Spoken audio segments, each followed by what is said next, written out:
Okay, so today, just the rights of the accused, just this one slide. Run through some court cases and some situations here. Shouldn't take too long. The rights of the accused, those rights come from the 4th, 5th, 6th, and 8th Amendments.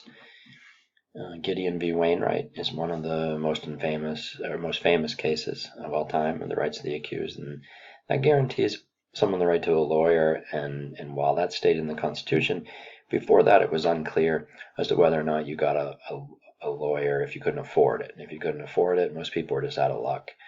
And so you figure the Constitution was written in 1787, and in 1963 is the first time where the court says, no, if you can't afford a lawyer, all governments in the U.S. will pay for one for you. So Gideon v. Wainwright actually says it guarantees you the right to a lawyer, but the right to a lawyer only in felony cases. And so that's basically the more severe crimes. If you were stopped for speeding going 5 miles an hour over, you wouldn't necessarily you wouldn't get a free lawyer. Clarence Gideon was the man behind the case, and he was poor and he read a lot in jail and took the case to court, and the Supreme Court accepted. Matt v. Ohio establishes something called the exclusionary rule. So just going to incorporation, going back to that topic, Gideon v. Wainwright incorporates the right to an attorney free of charge if you can't afford it. Matt v. Ohio incorporates the exclusionary rule. The exclusionary rule says that if evidence is obtained illegally, then that evidence can't be used. That evidence gets thrown out. And so while that's not in the Bill of Rights, has been created by the courts, essentially, this rule, exclusionary rule. And so that is now incorporated, so all levels of government have to follow the exclusionary rule.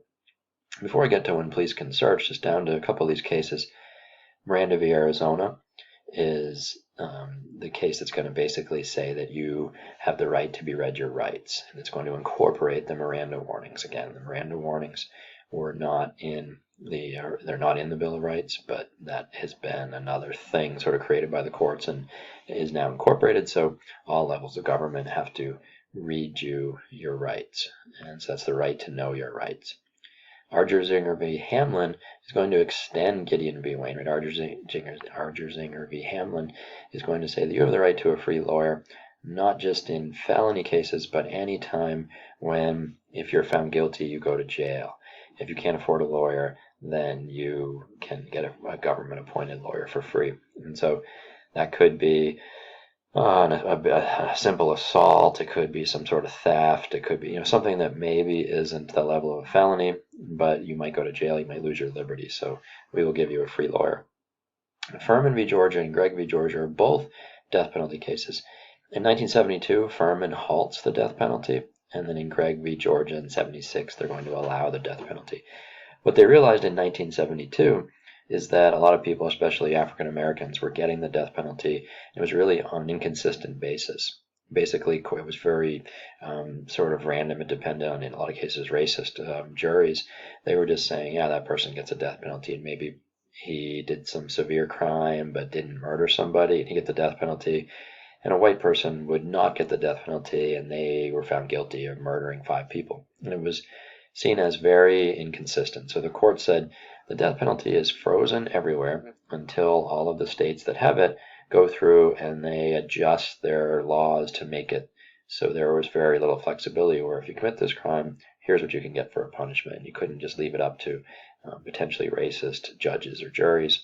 And so then they allowed it in 1976, and the death penalty has never ever been considered cruel and unusual punishment in itself, and so it is still allowed today, although we have continually restricted it a little bit in the sense of minors and people with mental disabilities, etc. So some people are not allowed to be executed, or maybe they would have before. Now, in terms of when can police search, obviously police can search with a warrant. If they have a search warrant, they can search. If it's an arrest, so if they stop you for speeding and you're going 45 miles an hour over and they're going to arrest you, well, they have to make sure you don't have weapons or anything that could harm somebody on you when they bring you into jail. If the police just ask you, hey, can we search you, and you say yes, well, then everything else goes out the window. So consent allows police to search. Hot pursuit is basically in the sense of the police are They know someone committed a crime, or they suspect someone committed a crime, and maybe they see a murder or something, and they're chasing after a guy for block after block after block, and they get close to him, and he, hides in a building or in a car or something, then the police aren't just forced to stay outside. There may be a risk to people inside wherever he's hiding, and they can kick the door down and they can run in and get him even without a warrant because they're in hot pursuit. The court said in some cases they can search without a warrant to make sure evidence isn't lost. There was a case of a woman being assaulted and a man was being held in this Cup v. Murphy case, and he was suspected that there was some DNA evidence under his fingernails, and he asked to go to the bathroom before there was any kind of search warrant, and they refused, and they said, no, we're going to find finger scrapings. Basically, if you go like this on your arm, you now have DNA evidence under your fingernails. Well, they found that he was guilty, that he was the one who had the scrapings from the victim, and he tried to say that no, they need a search warrant, and the court said no, because if somebody had blood on them and they asked to go to the bathroom, they basically said you should be able to get a sample of that blood before you let them destroy the evidence. Ensure the safety of the law enforcement officers. So stop and frisk is very controversial. They talked about that a lot in some of the Democratic debates, but ensure safety of law enforcement would be in the 90s. The court said, and if it's a valid traffic stop, they can actually, to make sure the officers are kept safe, they can ask all the occupants in the car to come out and do a quick check of them to make sure there's no weapons, because it can be very dangerous to stop a car, especially late at night. And so to keep police officers safe, you are allowed to do a search, even with no warrant.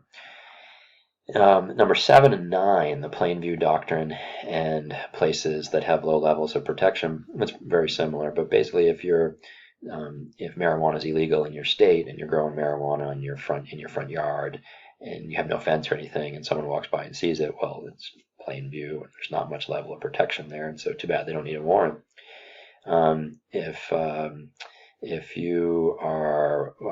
it's a valid traffic stop and a police officer walks up to ask you for your license and registration, just holds his flashlight up, and there's an illegal, if there's a machine gun in the back seat or something, and then that would be plain view. And so that's pretty straightforward.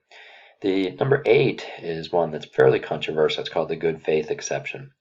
That if maybe a police officer thinks he has a valid warrant, thinks the search is okay, he goes and conducts the search, and he finds something that is illegal, but it turns out that the warrant was bad, one reason or another. Maybe the date was off. Maybe it was April 1st, 2020, and the warrant says you can search on April 1st, 2021, and he goes in, he finds something illegal. Well, he acted in good faith. He thought he was doing everything right, so they will allow you to introduce that evidence into the case. So some of these things like even Gideon v. Wainwright, maybe not so much, but the right to a free lawyer, but the exclusionary rule and Miranda v. Arizona, those two cases there have been somewhat controversial in terms of some conservatives over the years, because they get frustrated, maybe liberals too, that Matt v. Ohio, Miranda v. Arizona, both those decisions can lead to people who are guilty getting let off, and that gets frustrating to them sometimes, where they say, well, okay, yeah, they forgot to read the rights, but the person admitted to the crime. Why should we ever throw out that confession? And it's to try to cut back on police, having a free hand to kind of do whatever they want. That police have certain rules and they have to follow them. And so if that means occasionally a criminal or two goes free, then so be it.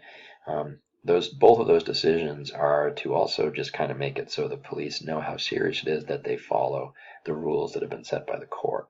But it does get frustrating sometimes if you're someone's guilty, and whatever it was, maybe they weren't read their rights and they said something that made them seem guilty, and then their lawyer comes, and then that confession gets thrown out, and the lawyer somehow gets them out on gets them let off on other things, and you get frustrated because the person did it, but that's just the way it is. And so that's to make sure that we protect our rights that the Supreme Court has endorsed. So Anyway, rights of the accused you could go off on. You could have class after class after class on rights of the accused, but it's not a huge part of our course. You just want to make sure that we know the Mapp v. Ohio, okay, well, the Gideon v. Wainwright, Mapp v. Ohio, and Miranda v. Arizona. Those are the three big rights of the accused cases, to make sure we know those three. So if those would be ones to look up to make sure you really hammer home on them. But the big parts are Gideon will give the right to a lawyer, even if you can't afford it.